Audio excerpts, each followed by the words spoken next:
Alors nous voici dans l'environnement Noé et donc nous allons un petit peu explorer la différence qu'il y a entre ces postures que l'on vous a présentées comme des erreurs à éviter, c'est-à-dire des attitudes naïves, craintives ou grognonnes à l'égard de l'intelligence artificielle, et une posture un peu plus active où l'on essaye d'expérimenter, où sans s'énerver, sans se lasser, on fait des choix d'utilisation de l'intelligence artificielle qui vont nous permettre d'obtenir des résultats quand même qui sont positifs.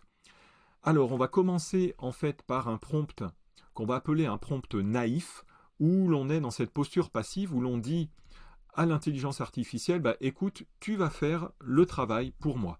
Et l'on imagine être un manager avec notre petit blog, et voilà, on demande à l'intelligence artificielle, écris-moi un article de blog sur le leadership. Alors comme vous êtes dans l'environnement Noé, vous avez la chance d'avoir des rôles qui sont déjà prédéfinis, dont un rôle de manager, un rôle de journaliste ici par exemple. Donc on va voir un petit peu ce que Noé va nous proposer.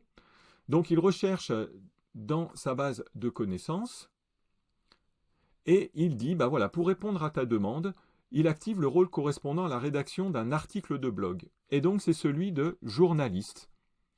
Donc il va rédiger un article de blog sur le leadership d'une façon complètement automatique et décider de parler du leadership d'aujourd'hui comme une autorité qui élève, avec le modèle du leader-serviteur, le principe de subsidiarité qui est à l'intérieur de sa base de connaissances, et puis ce principe de triple écoute aussi que nous avons placé à l'intérieur de sa base de connaissances. Mais vous voyez que c'est très général et qu'il n'y a pas vraiment de chair par rapport à cet article.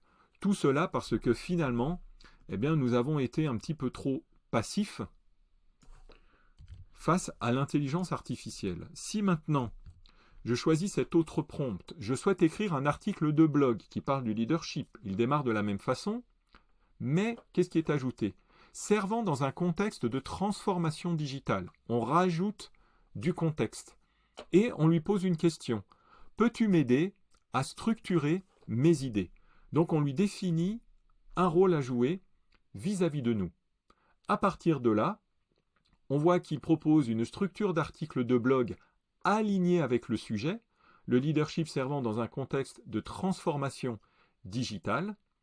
Il reste dans son rôle de journaliste plurimédia, mais nous sommes dans les possibles et dans les suggérés. Leadership servant à l'ère du digital, conduire le changement en servant l'humain. Et voyez que l'article est quand même un petit peu plus étoffé que ce que nous avions auparavant dans sa structure. Et à partir de là,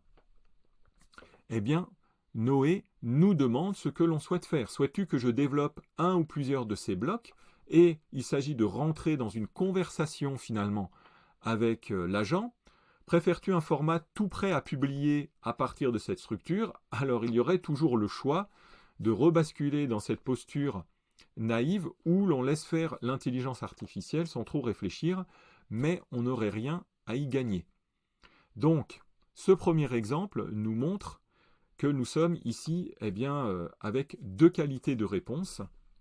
Et l'on va se mettre dans une autre posture. Donc on est toujours une personne qui peut être entourée d'une équipe. Alors ça peut être dans une association aussi. Et puis on demande, à l'intelligence artificielle, rédige un message inspirant pour motiver mon équipe. Sans plus d'informations. À partir de là, il repart sur des principes de leadership serviteur. Mais voyez, il est resté finalement dans le contexte du prompt précédent, à cause de sa mémoire, adapté à un contexte de transformation digitale. Mais tout cela parce que nous ne lui avons pas donné plus de contexte.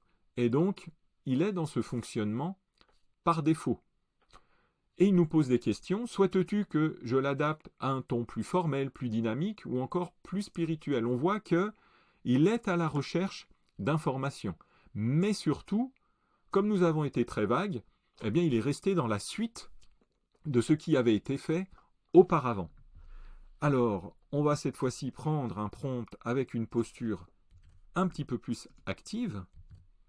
Je veux écrire un message pour remotiver mon équipe après un échec. Voici le contexte humain et spirituel. Aide-moi à articuler un message qui reconnaît les épreuves, encourage la responsabilité et invite à l'espérance. On a donné du contexte et on a donné un objectif et on a donné des contraintes.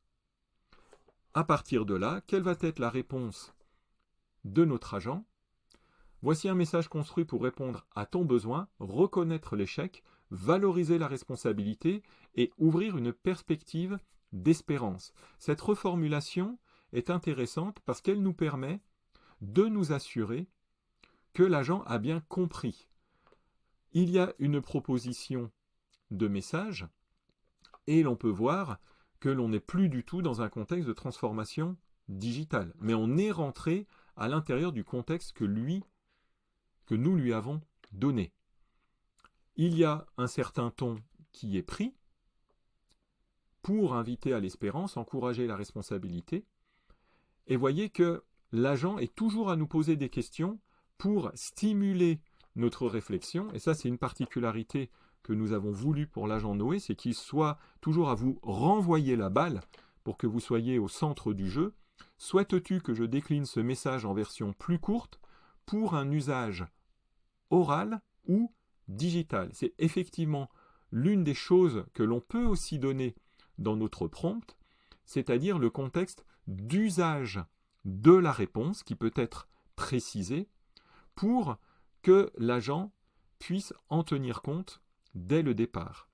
Donc, ces deux exemples vous montrent bien que l'on a tout intérêt à entrer dans cette position d'expérimentation, cette position active, où l'on va chercher nous-mêmes à définir le cadre dans lequel on veut faire travailler l'intelligence artificielle, plutôt que d'être dans une posture passive.